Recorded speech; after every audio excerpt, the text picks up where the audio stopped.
Olá! Mais uma vez nós estamos aqui para tratar de um assunto importantíssimo para a sua formação acadêmica, que é o trabalho científico. A nossa disciplina, Metodologia do Trabalho Científico, é fundamental não só para a sua vida acadêmica, mas para a sua vida profissional. Portanto, é um prazer poder contribuir com a sua formação. Meu nome é Gisélia, sou formada em História e sou mestre em Sociedade, Tecnologia e Meio Ambiente. E nós vamos tratar na aula de hoje do método científico e suas características. Lembrando que na aula passada nós tratamos dos fundamentos básicos da ciência. E hoje, já de posse da informação do que é ciência, como a ciência começou a ser produzida, nós vamos tratar do método científico. Vamos lá? O conhecimento científico e outros tipos de conhecimento. Eu gostaria de dizer para você que um grande equívoco é achar que o conhecimento é único e simples. O conhecimento, muito pelo contrário, ele é plural. Existem vários tipos de conhecimento. O conhecimento que nós utilizamos na nossa vida acadêmica é o conhecimento científico. O conhecimento que nós usamos no nosso dia a dia é o conhecimento popular ou do senso comum. E existem outros tipos de conhecimento, como o conhecimento religioso, o conhecimento filosófico, e é disso que nós vamos tratar. Quais são os tipos de conhecimento? Em que momentos da nossa vida nós fazemos uso desses conhecimentos? E um conhecimento, ele anula necessariamente a existência do outro? Então eu gostaria de começar essa conversa com vocês falando do nosso cotidiano. O que é o cotidiano? O cotidiano é a vida de todo dia. É o que acontece do momento que nós nascemos ao momento que nós morremos. Desde quando acordamos pela manhã até encerrarmos nossas atividades à noite. Isso é o nosso cotidiano. Os fatos do cotidiano são resolvidos mais por hábito do que por criticidade. A familiaridade gera o hábito. O que isso quer dizer? Isso quer dizer que no dia a dia, que nós chamamos de cotidiano, nós resolvemos muitas coisas, desde questões práticas como o que vou fazer hoje, o que vou comer hoje, ou o que tenho que fazer para chegar ao trabalho, ou quanto tempo vou gastar para resolver uma determinada atividade, ou que texto da minha faculdade eu terei que ler. Todas essas coisas são problemáticas cotidianas, ou que remédio eu tenho que tomar, ou que doença eu estou tendo, ou, enfim, são questões, como vou educar o meu filho, são questões do cotidiano. E essas questões são resolvidas a partir dos hábitos que nós vamos adquirindo ao longo da nossa vida. Portanto, quando nós falamos que os fatos do cotidiano são resolvidos mais por hábito do que por criticidade, porque nós somos ensinados desde pequenos a resolver as problemáticas cotidianas sem, na maioria das vezes, ter que refletir sobre essas questões. Eu vou dar um exemplo banal.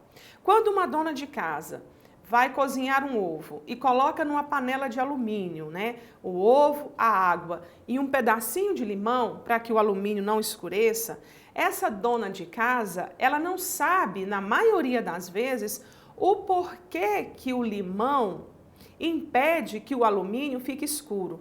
Ela não vai buscar explicações científicas para isso, mas ela sabe que o limão na água evita o escurecimento do alumínio, mas ela não vai buscar o porquê dessa não oxidação.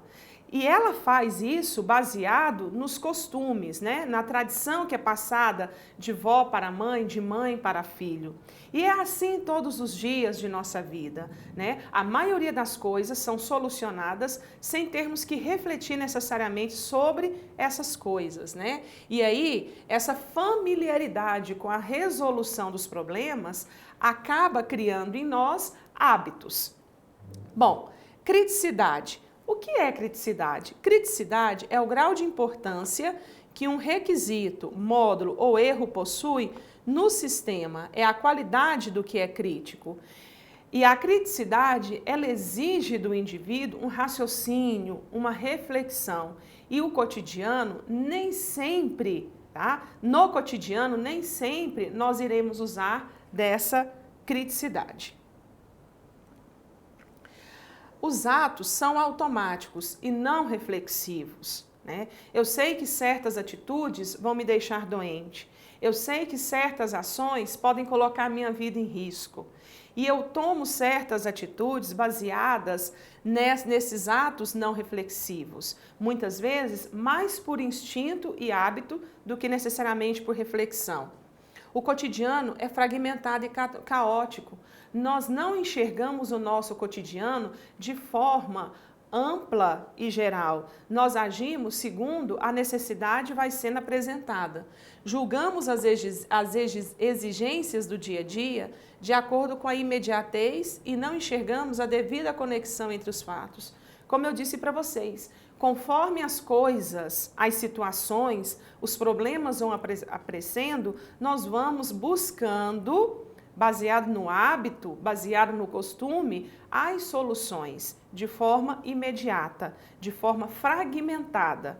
E quando nós falamos que o nosso cotidiano ele é caótico, porque não existe uma sistematização, uma lógica, via de regra, acerca da forma com que nós enxergamos o nosso cotidiano. E aí nós temos Silva 2010. Nós chamamos essa forma de nos relacionarmos com as coisas do cotidiano, nós chamamos essa forma de resolver as questões do cotidiano de senso comum. Olha só, o senso comum. Veja que o senso comum, a própria palavra já o define, é um conhecimento que está para todos. A partir do que nós dissemos, o senso comum, ele é assistemático, isto é, não existe um sistema dentro do senso comum. Ele é, via de regra, acrítico. Não existe a necessidade de uma criticidade.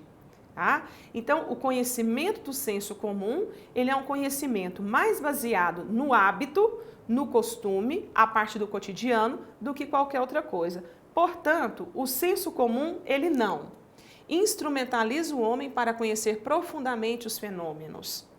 Quando eu digo fenômenos, eu não estou me referindo apenas aos fenômenos naturais, mas eu estou me referindo também aos fenômenos sociais.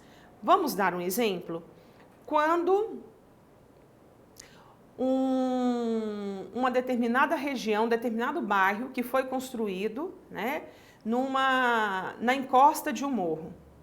E num período de chuva acontece um desabamento, um deslizamento, que destrói a casa de muitas pessoas e muitas vezes ceifam vidas. Quando a população, tomada pelo senso comum, olha para essa questão, partindo dessa não instrumentaliza o homem para conhecer profundamente os fenômenos, essa população, via de regra, ela não vai buscar explicações científicas para o acontecimento.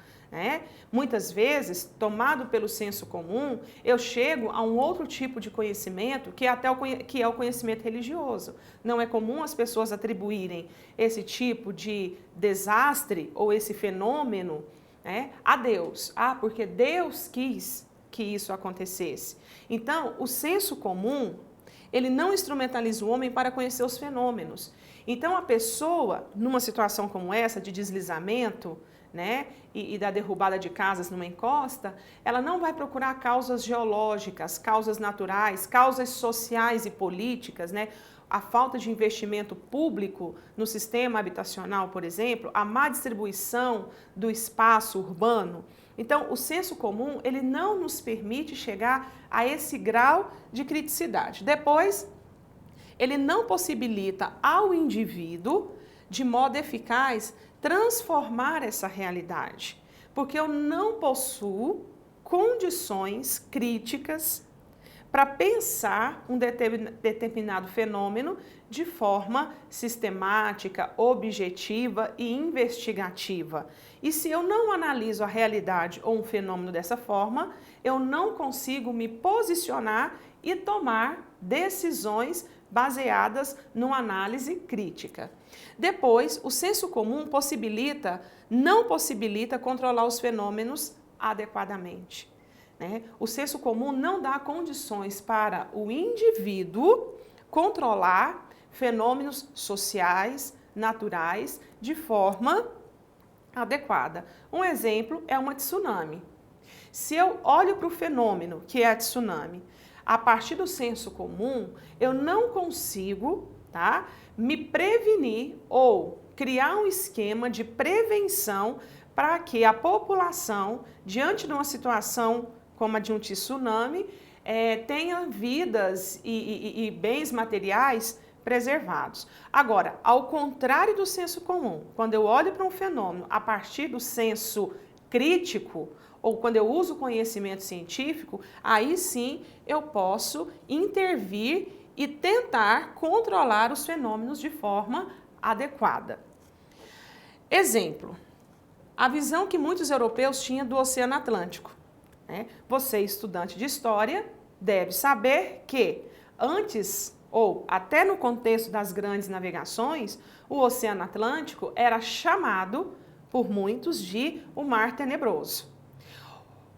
O conhecimento acerca do Oceano Atlântico era a partir do senso comum.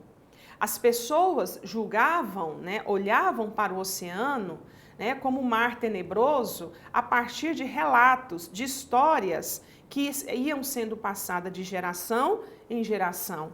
Então, veja só, o Mar Tenebroso, à época das grandes navegações, é diferente, a forma com que ele era visto, da época pelos navegantes e pelos cientistas de hoje. Então, a história de que no Oceano Atlântico haviam serpentes gigantes, redemoinhos que engoliam os navios, sereias que encantavam os marinheiros, tudo isso faz parte do senso comum, histórias do cotidiano que iam sendo passadas de geração em geração e isso acabava se tornando uma verdade.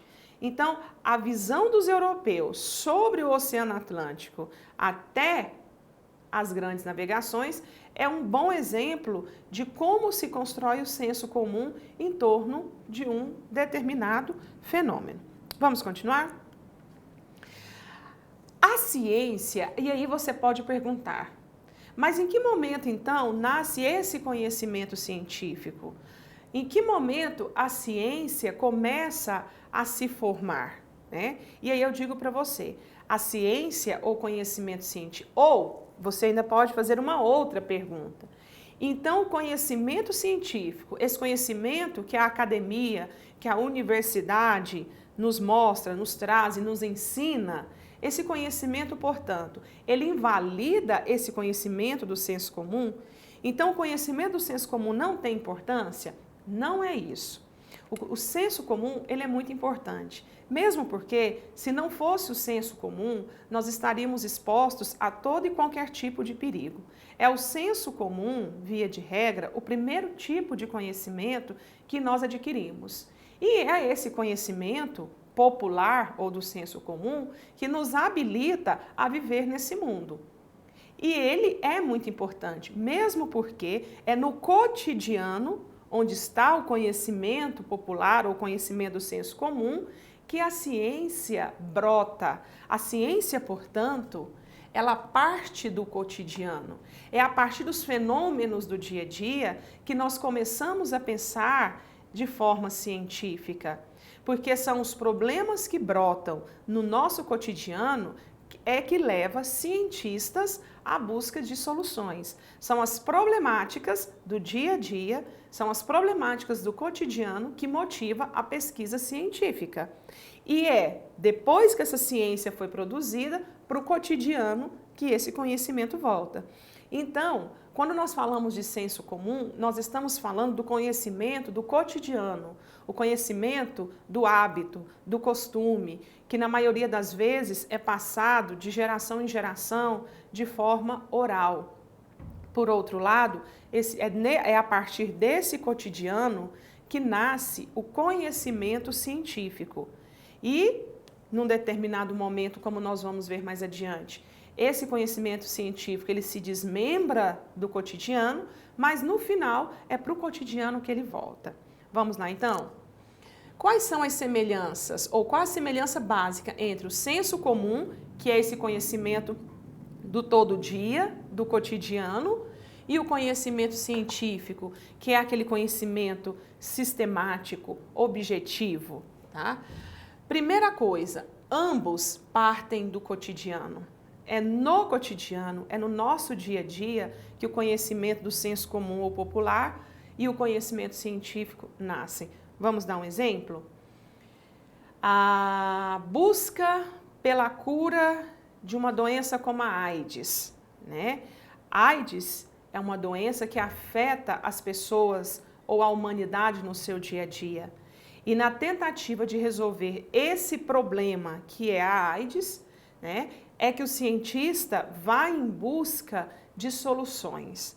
E de forma objetiva, sistemática, racional, ele vai tentar compreender esse fenômeno e tentar achar uma solução.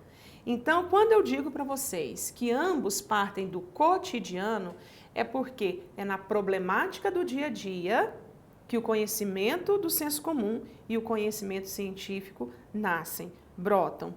E quais são as diferenças básicas entre esses dois tipos de conhecimento? O senso comum, ele é comodista, né? O conhecimento do senso comum, ele não vai além, ele não questiona, ele não se incomoda, ele se acomoda.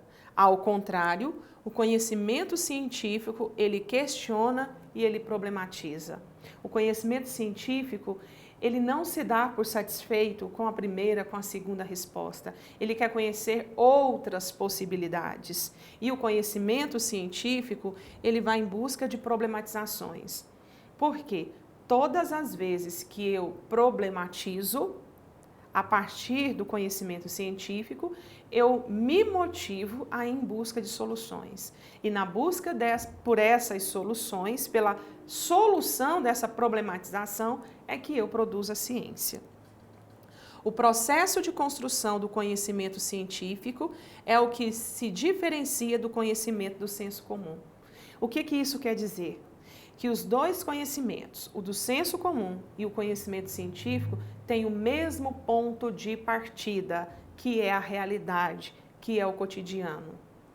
No final, os dois conhecimentos, eles também retornam para o cotidiano, mas no caminho que se percorre, um caminho segue por um lado e outro pelo outro lado.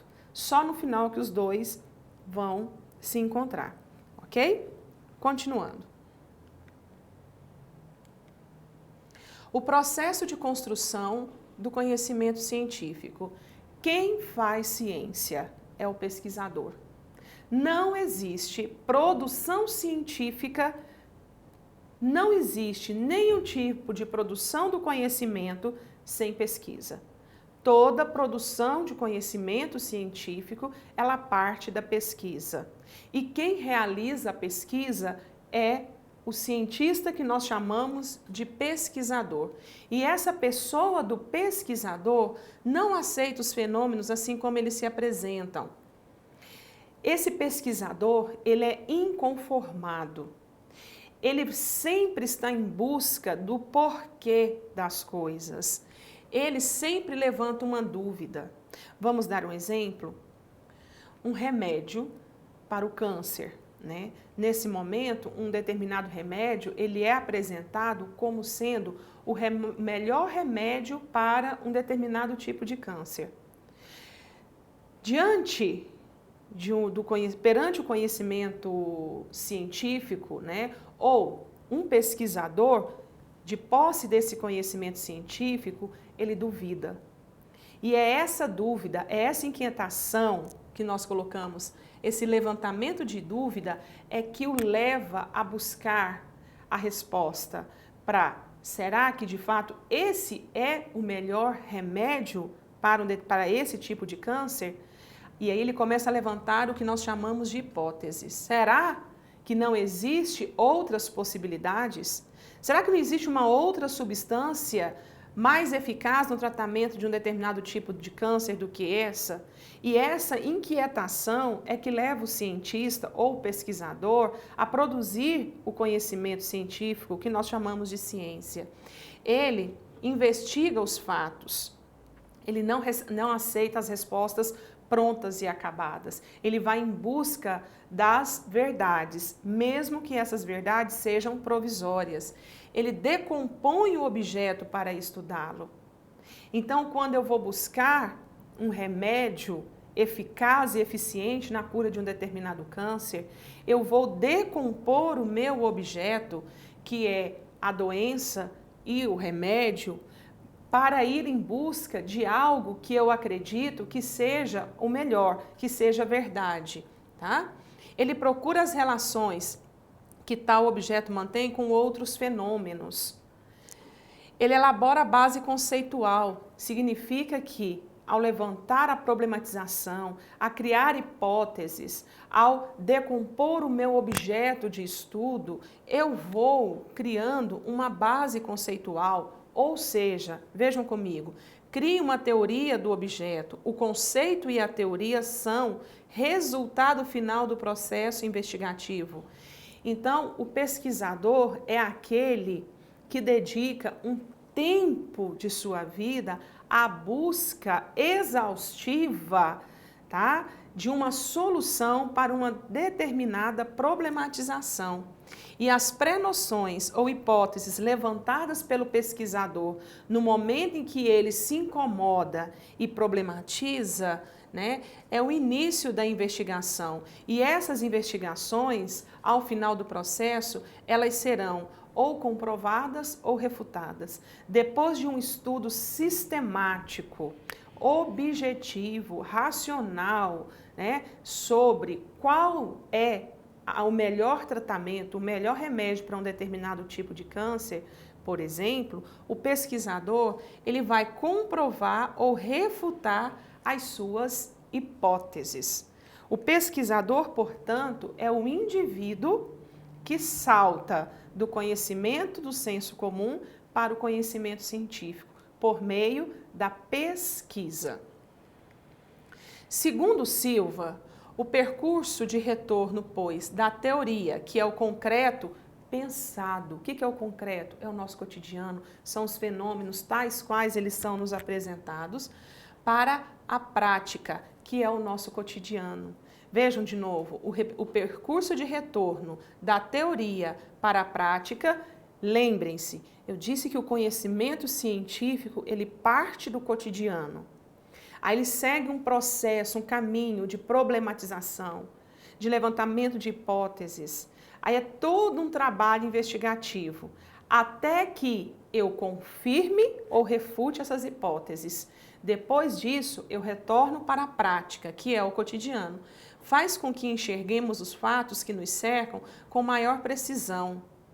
Uma doença, um desastre natural, um problema social, como a violência. Assim, agir de forma mais eficiente sobre eles. Nesse sentido, a teoria científica, uma vez retornando à vida prática, os problemas do cotidiano é que motiva o cientista ou o conhecimento científico. E aí, na busca pelas soluções, ou de posse de uma determinada solução, tá? Nós retornamos à vida prática e esse retorno provoca inúmeras mudanças e pode impulsionar até verdadeiras revoluções, como aqui provocara Galileu com sua teoria heliocêntrica. Galileu, ele foi um inconformado. A verdade que chegou até ele, baseada no senso comum, de que a Terra era quadrada, de que a Terra era o centro do universo, o incomodou profundamente e o fez perguntar: será que de fato a Terra é o centro do universo? E em busca da resposta para essa problematização, ele criou hipóteses. E por meio da observação, da experimentação, da sistematização e de um racionalismo profundo, Galileu conseguiu a resposta para a sua indagação. Não é a Terra que é o centro, tá? A teoria geocêntrica, geoterra cêntrica é o centro. Ela não é a correta. Na verdade, o Sol era o centro, não era o Sol que girava em torno da Terra, mas era o contrário. É a Terra e outros planetas que giram em torno do Sol. O nosso sistema solar, ele não era o único. Mas para chegar a essa verdade, a essa teoria científica, Galileu passou por um longo processo de observação e experimentação. E aí, a teoria, né, secular de que a Terra era o centro, ou a teoria geocêntrica, deu lugar à teoria heliocêntrica. E esse pensamento de Galileu, essa pesquisa de Galileu, motivou uma revolução não só na área da ciência, mas uma revolução em todo o Ocidente, porque a partir dessas descobertas de Galileu, uma nova estrutura foi pensada para a Europa, que culmina na história da América, ok? Bom, quais são as principais formas de conhecimento? Ou melhor, quais são as 4 formas de conhecimento? E aí nós vamos ter o conhecimento popular, que é o do senso comum, o conhecimento científico, o religioso e o conhecimento filosófico. No conhecimento popular ou conhecimento do senso comum, ele tem como característica ser valorativo, porque ele é subjetivo e está ligado aos valores que o indivíduo traz com ele. Ele é direto e imediato, portanto, ele visa, como eu falei anteriormente, resolver os problemas que vão aparecendo no cotidiano, portanto, de forma caótica, não de forma sistemática e integrada. Ele é assistemático, isto é, não existe um encadeamento de ideias que me leve a um determinado tipo de raciocínio. Ele vai acontecendo à medida que os problemas do cotidiano vão surgindo, portanto, ele não é sistemático, ele é assistemático.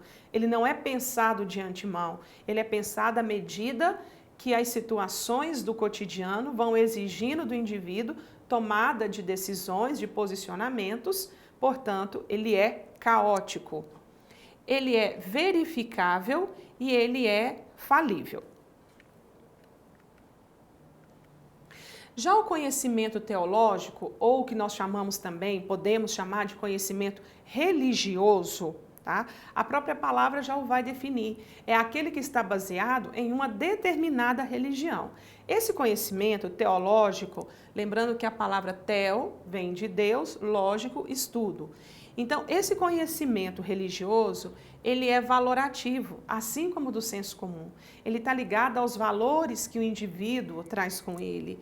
E ele é inspiracional. Isso quer dizer que as verdades do dia a dia, elas nascem não a partir, como no conhecimento científico, da observação, da experimentação. Essas verdades, elas vão aparecer, essas verdades, elas surgem a partir do que uma entidade, tá? Uma suposta entidade revela a um determinado grupo de pessoas. E essas verdades, via de regra, elas estão expressas em livros considerados sagrados, como a Bíblia para os cristãos, o Alcorão para os muçulmanos. Então, o que se tem como verdade no conhecimento religioso parte de uma inspiração. E essas verdades que chegam até os indivíduos, elas são aceitas de forma absoluta a partir da fé que o indivíduo tem.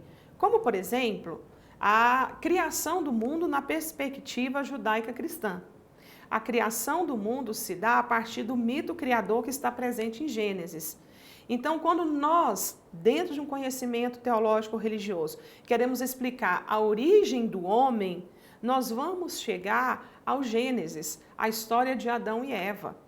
Só que o Gênesis, que está na Bíblia e que explica o aparecimento do homem, ele é aceito não porque ele foi comprovado, porque existem evidências de que de fato Adão e Eva foram criados tal qual está na Bíblia, mas por acreditar que aquela história foi inspirada por Deus, cristãos, judeus e muçulmanos tomam aquilo como uma verdade.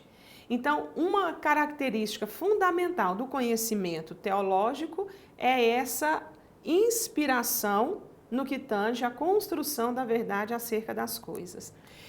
ele é sistemático, porque existe um início, um meio e um fim. Existe um objetivo final dentro do conhecimento religioso.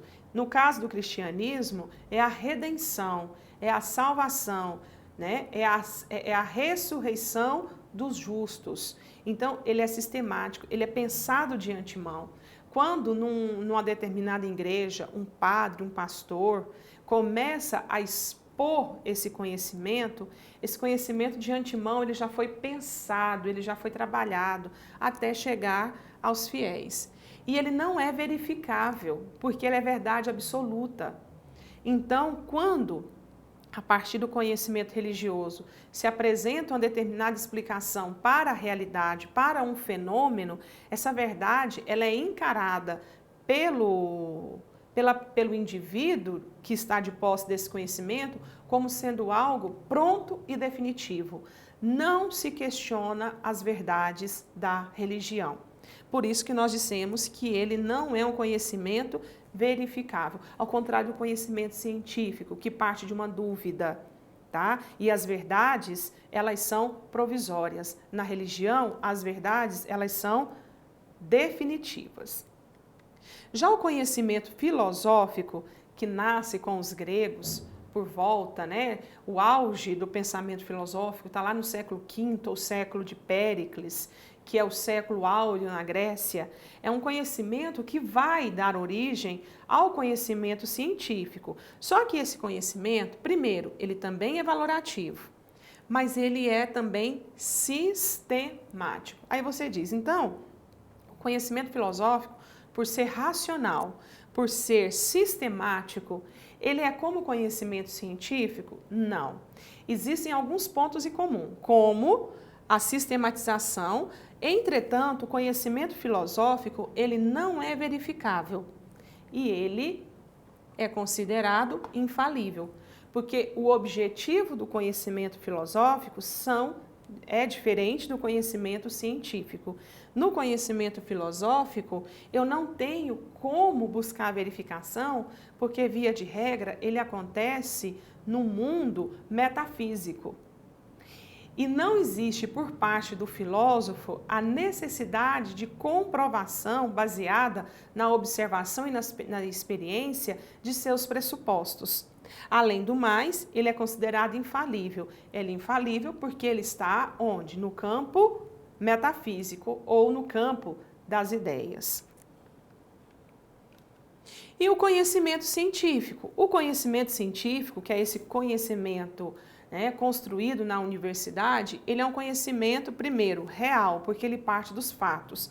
Não que os outros não sejam, mas o conhecimento científico, para ser conhecimento científico, ele tem que ser factual e ele tem que ser verificável. Só produzimos ciência se for possível fazer essa verificação.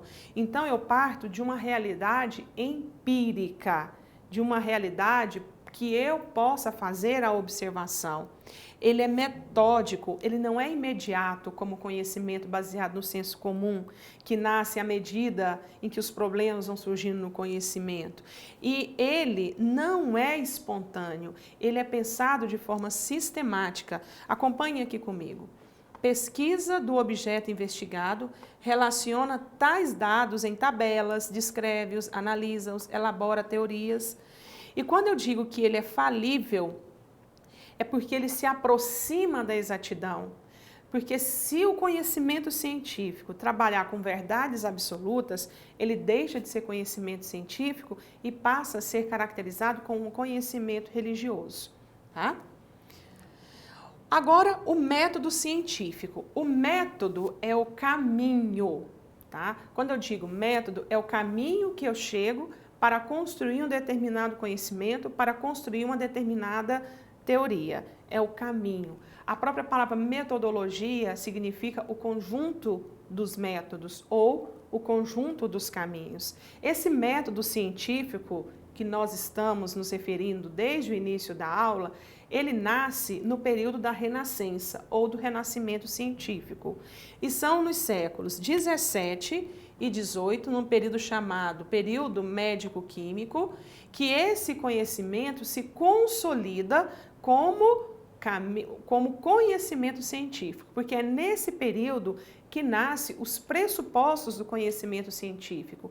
Quais são os pressupostos do conhecimento científico? O uso da razão como crivo para se chegar ao conhecimento, a observação e a experimentação. Então nós temos Galileu e Francis Bacon como sendo os primeiros a darem enfoques teóricos quando aplicaram com sucesso o tratamento matemático aos fenômenos naturais. Antes desse período, dos séculos 17 do século 18, as investigações baseavam-se praticamente no empirismo, desprovido do método científico. E o Renascimento, foi no Renascimento, como eu disse a vocês, que a observação e a experimentação se consolida como um método para se fazer conhecimento científico. O método. Estamos cercados de métodos por todos os lados. Quando você resolve fazer uma viagem para uma determinada cidade, você vai ter que desenvolver um método para chegar até essa cidade, não é verdade? Você vai de carro, a pé, de ônibus, de carona? Qual será o meio de transporte ou não que você vai usar para chegar a um determinado lugar?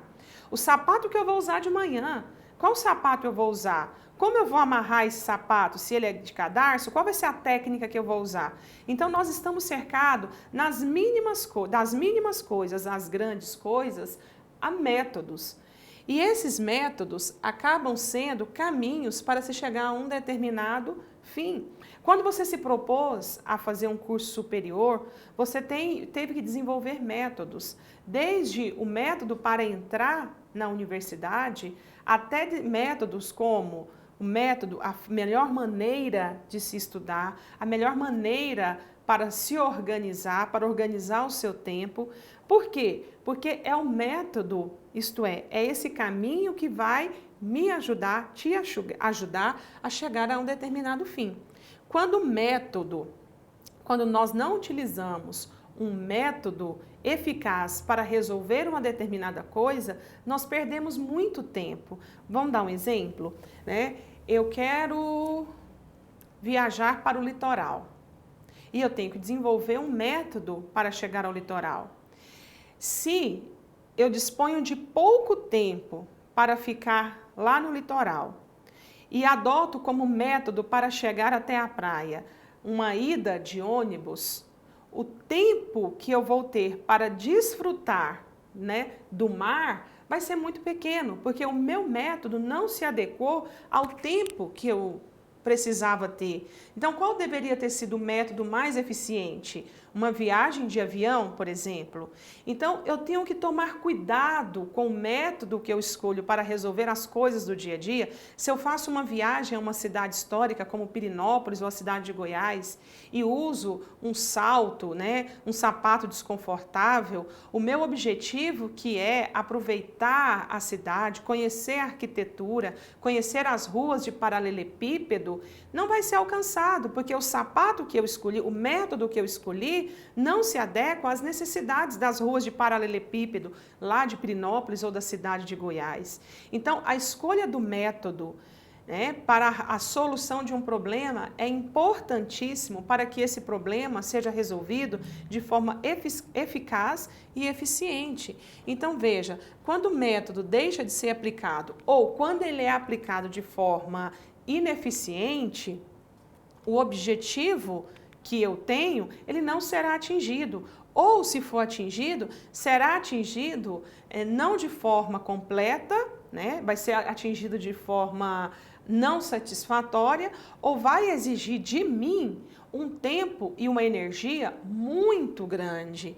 E daí você gastará, como eu disse, energia inutilmente. Então, a escolha do método para se resolver um determinado tipo de problema é fundamental para o sucesso do pesquisador. Por isso que essa disciplina, como eu já disse na primeira aula, ela acaba se tornando uma disciplina instrumental, porque ela vai te dar uma visão geral do que seja, além do que é o conhecimento científico, do que é o método, quais os tipos de método e quais os métodos se adequam melhor aos seus objetivos como pesquisador. Tá? Então, o método, ele não é único, ele não é universal, ele não é homogêneo. O método, ele varia de acordo com o seu objeto de pesquisa e com o seu objetivo da pesquisa. Por isso que um método utilizado nas ciências naturais nem sempre é adequado a uma pesquisa realizada na área das ciências sociais. E o método das ciências sociais nem sempre, né, vai se adequar a pesquisas realizadas na área das ciências naturais, por exemplo. Então, o método, lembrem-se, ele depende do objeto de estudo do pesquisador e do objetivo que esse pesquisador quer alcançar. O método científico, ele implica, acompanhe comigo no slide, em utilizar de forma adequada a reflexão e a experimentação. Por isso, existe uma cadeia lógica de pensamento para a construção desse conhecimento a partir desse método. Para tanto, seu instrumental é evocado, pautado na orientação a ser seguida. Não há ciência sem o emprego do método científico. Existe uma sequência lógica a ser seguida pelo pesquisador para construir o conhecimento científico.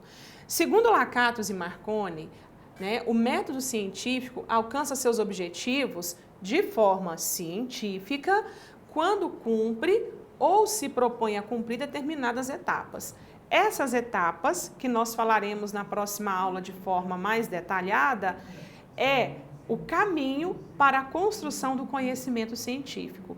É o método em todas as suas partes. Então, de forma muito rápida, vejamos esses passos. O descobrimento do problema, a procura de conhecimentos ou instrumentos relevantes a esse problema, a tentativa de solução do problema com a formulação de hipóteses, a obtenção de uma solução exata e aproximada do problema que nós, enquanto pesquisadores, nos propomos a resolver, a investigação das consequências da solução obtida, mesmo que provisória, a prova, isto é, a comprovação da solução do nosso problema, porque para ser conhecimento científico, nós não podemos deixar de comprovar, tá, esse conhecimento, e a correção das hipóteses. Quando eu sigo esses 7 passos, eu estou trilhando o caminho da metodologia ou do método científico que vai me levar à construção de um conhecimento dito científico. Então é isso. Nas próximas aulas, nós vamos ver mais sobre o método e vamos ver também que caminhos o pesquisador deve seguir para colocar em prática, tá, o seu trabalho e, de fato, construir o conhecimento científico. Até lá!